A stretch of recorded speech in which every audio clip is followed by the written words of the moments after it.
प्यारे बच्चों, आज मैं आपके लिए लेकर के आया हूँ रस। और रस के अंतर्गत आज हम पढ़ेंगे स्थायी भाव और संचारी भाव में अंतर, और उसके बाद रस निष्पत्ति, और उसके बाद फिर हम रस के भेद के बारे में संक्षिप्त जानकारी लेंगे।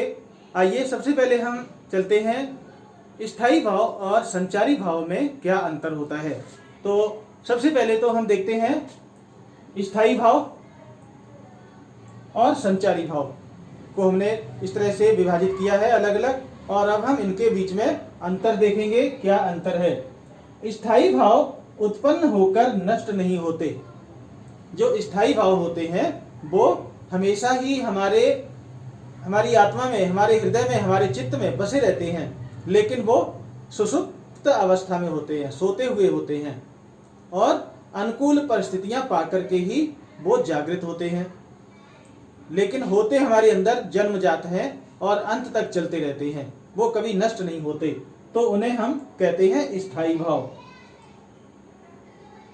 और संचारी भाव क्या होता है? संचारी भाव पानी के बुलबुलों की तरह से बनते और बिगड़ते रहते हैं।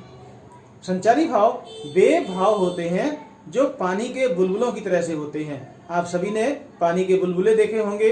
जब बरसात होती है, बूंद पड़ते हैं पानी पर, तो बुलबुले बनते हैं और वे क्षण भर में ही नष्ट हो जाते हैं। इसी तरह से संचारी भाव हमारे हृदय में वे बनने बिगड़ने वाले भाव हैं जो बहुत ही कम समय में बनकर के नष्ट भी हो जाते हैं, खत्म हो जाते हैं। तो उन्हें हम संचारी भाव कहते हैं। उसके बाद प्रत्येक रस का स्थायी भाव निश्चित होता है। जितने भी रस हैं उन सभी का जो स्थायी भाव है वो निश्चित होता है। निश्चित मतलब एक होगा और वो निश्चित होगा। लेकिन संचारी भाव अनेक रसों के साथ रह सकता है। संचारी भाव तो अनेक रसों के साथ रह सकते हैं, चाहे वो वीर रस हो, हास्य रस हो, श्रृंगार रस हो, रौद्र रस हो, भयानक रस हो, किसी भी रस के साथ वो रह सकते हैं। उनकी स्थिति बदलती रहती है और वो बनते बिगड़ते रहते हैं। तो ये थे संक्षिप्त अंतर स्थायी भाव और संचारी भाव में। प्यारे बच्चों, आपकी परीक्षा में इस तरह का भी एक प्रश्न आता है, कभी कभी 2 नंबर का दे देते हैं कि स्थायी भाव और संचारी भाव में क्या अंतर है, स्पष्ट कीजिए। तो सभी बच्चों को ये जानना बहुत आवश्यक है कि स्थायी भाव और संचारी भाव में क्या अंतर है। 2 अंक प्राप्त करने के लिए अगर आप इतना लिखेंगे तो निश्चित ही आपको 2 अंक अवश्य मिलेंगे। आइए अब हम चलते हैं कि रस की निष्पत्ति कैसे होती है। रस की निष्पत्ति के बारे में जानते हैं। सहृदय के चित्त में, सहृदय मतलब अच्छे हृदय वाले व्यक्ति के हृदय में, ये साहित्यिक शब्द है सहृदय। रस के अंतर्गत इस तरह के शब्दों का प्रयोग किया गया है। सहृदय के चित्त में स्थित स्थायी भाव का जब विभाव, अनुभाव और संचारी भाव से संयोग होता है तब रस की निष्पत्ति होती है। भरत मुनि का जो सूत्र था वो भी कुछ इसी तरह से मिलता जुलता हुआ था। स्थायी भाव का जब विभाव, अनुभाव और संचारी भाव से जब संयोग होता है, यानी विभाव, अनुभाव और संचारी भाव जब मिलते हैं, संयोग होता है, तब रस की निष्पत्ति हो जाती है। ये थी रस की निष्पत्ति। इस तरह का भी प्रश्न मिलेगा पेपर में, कभी कभी आ जाता है, तो सभी को ये प्रश्न भी आना अति आवश्यक है। और अब हम चलेंगे, आपको रस के भेद के बारे में बताएंगे। रस के कितने भेद हैं प्यारे बच्चों? रस के ये कुल 10 भेद होते हैं। अब पहले 9 हुआ करते थे, लेकिन बाद में एक रस को और रस के परिवार में शामिल कर लिया गया, तो अब जो है रसों की कुल संख्या 10 हो गई है।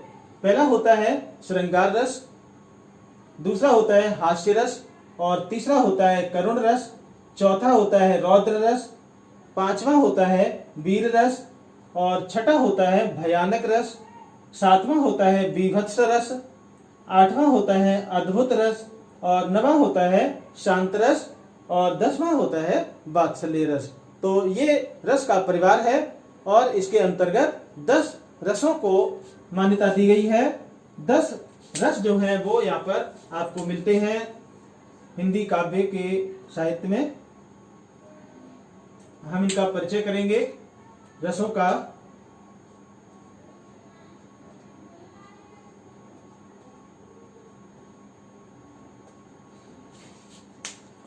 तो अब हम आपको ले चलेंगे जहां पर हम पढ़ेंगे रस को विस्तृत रूप में, रस के भेदों को एक एक करके हम आपको समझाएंगे और काफ़ी आपको अच्छा भी लगेगा। साथ में उदाहरण भी लिखेंगे, समझेंगे और देखेंगे कि किस तरह से रस को जो है विभाजित किया गया और प्रत्येक रस को कैसे परिभाषित किया गया है उदाहरण के साथ में। वो चीज़ आप मेरे साथ देखेंगे और पढ़ेंगे। तो सबसे पहले हम लेंगे श्रृंगार रस को। तो रस के भेद के अंतर्गत ये देखिए, पहला है श्रृंगार रस। श्रृंगार सबसे अधिक बढ़िया रस माना जाता है। श्रृंगार रस सबसे अच्छा रस माना जाता है। तो आइए हम इसको पढ़ते हैं। श्रृंगार रस में क्या होता है, देखिए, सहृदय के चित्त में रति नामक स्थायी भाव का जब विभाव, अनुभाव और संचारी भाव से संयोग होता है। सहृदय के चित्त में मतलब कि एक अच्छे हृदय वाले प्राणी के चित्त में जब रति नाम का स्थायी भाव का जब विभाव, अनुभाव और संचारी भाव से संयोग होता है तब श्रृंगार रस की उत्पत्ति होती है। परिभाषा आप एक बार फिर सुनेंगे। सहृदय के चित्त में रति नामक स्थायी भाव का जब विभाव, अनुभाव और संचारी भाव से संयोग होता है तब श्रृंगार रस की निष्पत्ति होती है।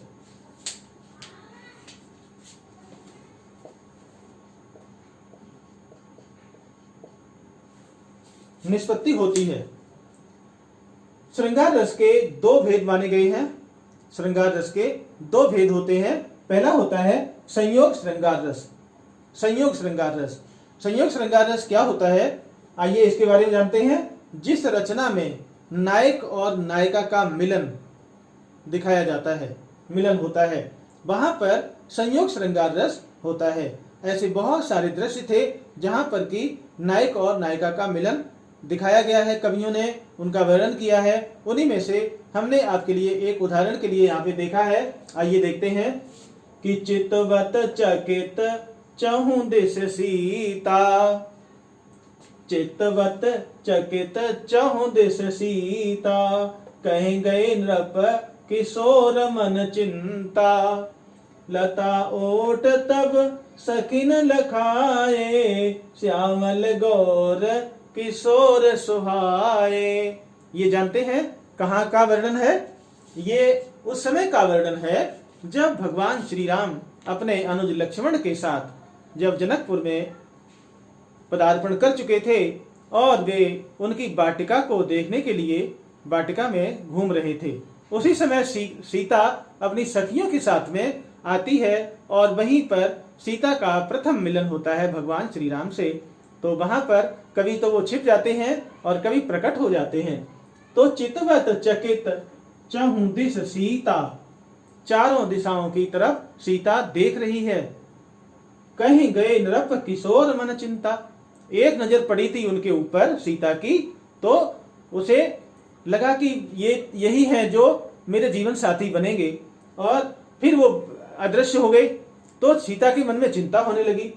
लता ओट तब सखी लखाए, तो सखियों ने लताओं की ओट से दिखाया, कहा कि वो देखो राजा के राजकुमार वहां पर हैं। लता ओट तब सखी लखाए, सखियों ने तब लताओं की ओट से दिखाया, कहा कि श्यामल गौर, एक श्यामले रंग के थे, हल्के से काले रंग के, और दूसरे गौर मतलब गोरे रंग के, अर्थात भगवान श्री राम श्यामले रंग के थे और लक्ष्मण जी गोरे रंग के थे। तो किशोर सुहाए, वहां पर किशोर यानी युवा राजकुमार उनको दिखाई पड़ जाते हैं। तो सीता के हृदय में यहाँ पर रति नाम का स्थायी भाव का जन्म होता है और इसीलिए यहाँ पर संयोग श्रृंगार रस की निष्पत्ति हुई है। और अब चलते हैं दूसरा होता है वियोग श्रृंगार रस। वियोग श्रृंगार रस इसका बिल्कुल विपरीत होता है संयोग का।